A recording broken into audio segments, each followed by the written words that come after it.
After that Goldcrest Films left Sullivan Bluth, their financial problems were just getting started. And by the way, they changed the studio's name to Don Bluth Entertainment now. While they were making Rockadoodle, there were two more animated films that were starting to come out. A Troll in Central Park in mid-1990 and Thumbelina in 1991. Both films' budgets seemed to get bigger and bigger by the minute, and what's worse, some Belgian and Netherlands investors had to pull out giving them money because they got their own financial troubles to deal with. Also, the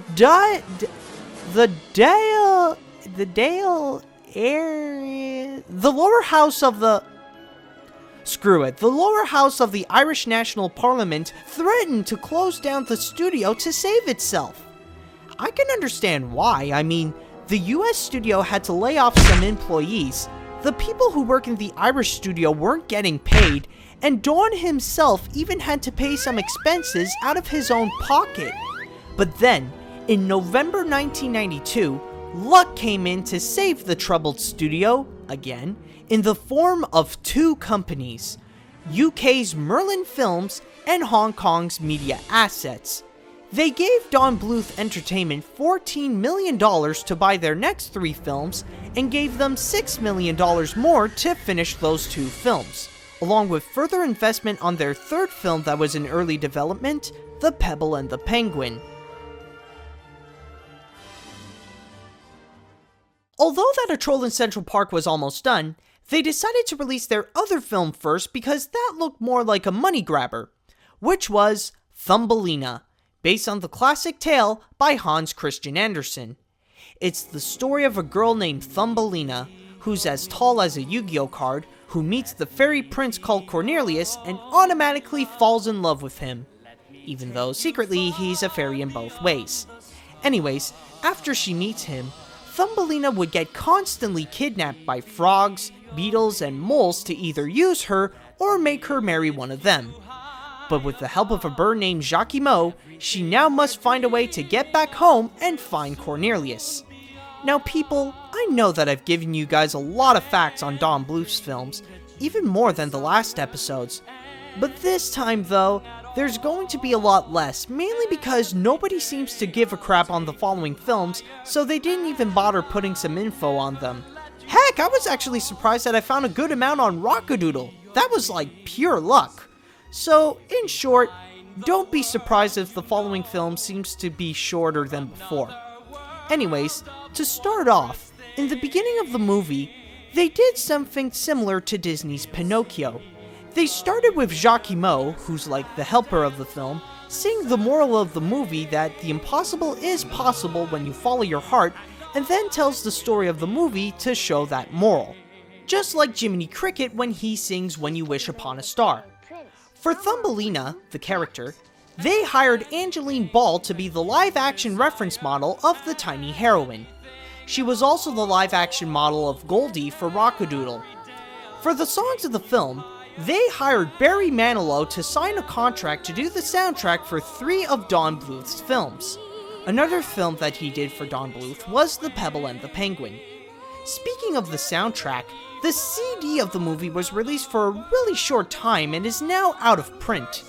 The CDs are now very rare to find, and even if you do find one for sale, they'll literally come with a big price.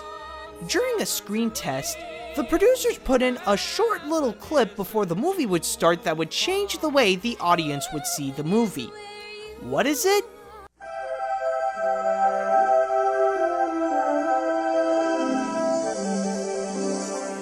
That's right, they put in the Disney logo in the beginning to make the test audience think they were watching a Disney movie. And you know what? The audience said that they liked that Disney film. No wonder people nowadays seem to confuse Don Bluth films for Disney films. Luckily, they didn't do that in the real theaters. Instead, they put in an Animaniacs short called I'm Mad. When it was released on March 30th, 1994, it was an ugly sight. The budget for this film was more than the double of Don's last films, which is around $28 million, but the box office showed that the film did like Rockadoodle, which is more than $11 million domestically.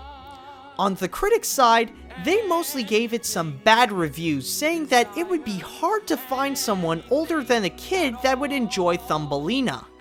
If that wasn't bad enough, the song Mary the Mole won a Razzie Award for Worst Original Song, and as of 2011, Thumbelina is the first and only animated film to ever win a Razzie. Okay, being nominated once or twice is one thing, but being the only animated film in your genre, even though animation should be considered a genre, to win a Razzie, you automatically get the seal of fail. Not to be confused with the Animat seal of garbage. A few months later, Dawn and the gang released A Troll in Central Park, aka Stanley's Magical Garden. Yeah, I don't know why, but that's what they called it on IMDb. For the story, allow me to explain it in the tone of the movie. It's the story of a world full of big, mean trolls and moblins from the Zelda games. And then there's Stanley, a good troll who has the power to make happy talking flowers appear out of his thumb. But the evil Queen Gnorga doesn't like flowers, so she and her husband King Lord sends them to a place where no plant life can grow. Central Park, New York City? Yeah, words cannot describe how their plan totally backfired. Anyways, we then meet two very special kids named Gus and Rosie, who left their homes because Gus wanted to go to Central Park. They're special because they're the other main characters. But then they meet Stanley, and then there's a filler that shows us nothing but happy rainbow butterfly pony flowers. But then Gnorga found the three, and now our heroes must stop Gnorga from turning Stanley into stone. Yeah, as you can see, comparing to the other films Don Bluth did, the story here really is embarrassing, and no one could agree more than Don himself. In an interview with the magazine Toon Talk, he said that development of a story is like development of a child in a womb. It takes time, and it must be done right. Building the movie A Troll in Central Park taught us this lesson, but indeed, the hard way. Before production began in 1990, Don told all of his animators that they should do their best for this project, and if they don't feel like putting their heart in this project, they could go plant themselves in another garden. I think that's something that Don will always regret saying, because what happened after is that some of his animators ended up leaving Sullivan Bluth and went to work at Disney to make Beauty and the Beast. Originally, Buddy Hackett was supposed to voice Stanley, and Robert Morley as King Lort. But then they were both replaced by Dom DeLuise for Stanley and Charles Nelson Riley for Lort. To get the money for this film, the studio in the States worked on the animation for the Universal attraction, The Fantastic World of Hanna-Barbera, and the multimedia attraction, Princess of the Moon, for Oida's Harmonyland in Japan.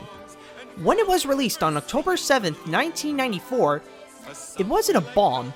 It was a nuclear disaster that caused the destruction of more than 50 countries and killed hundreds of thousands of people and...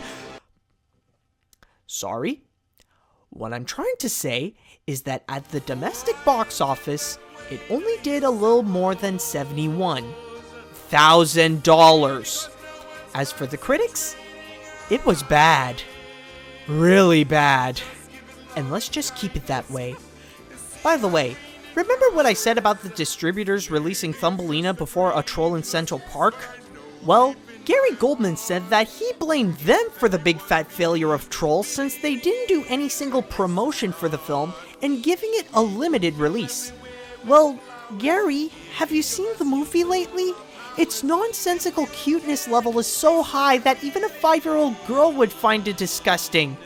I can understand why they didn't dream for this movie to be a success.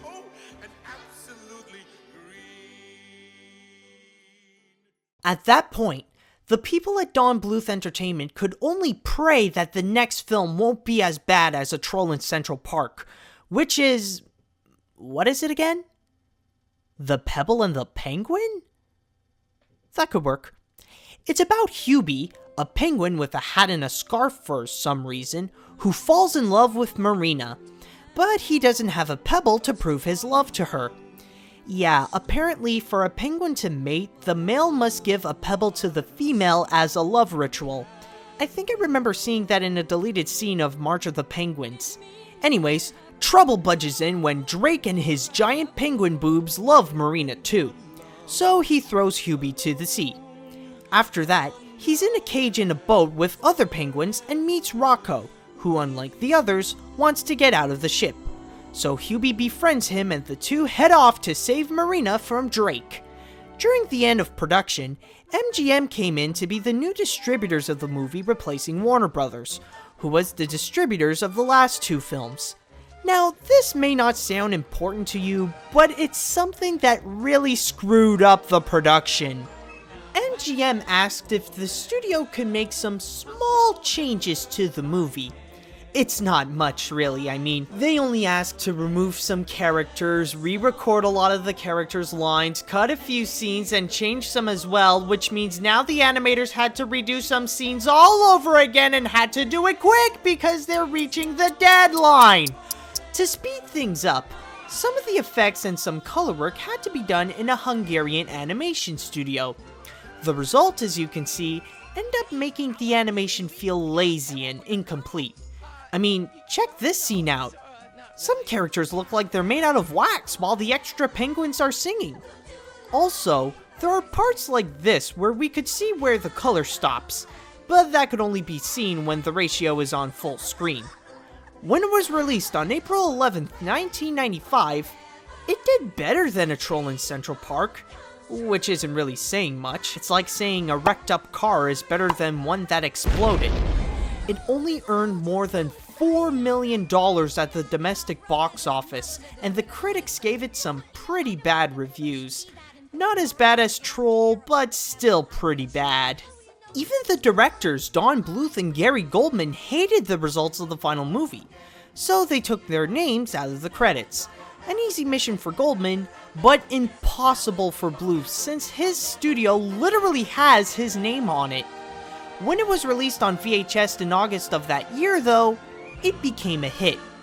On March 27, 2007, 20th Century Fox released a family fun edition of the film, which is a high-definition remastered version that both Don and Gary supervised to fix all the animation problems it had, like the colors, the effects, and more that the Hungarians caused.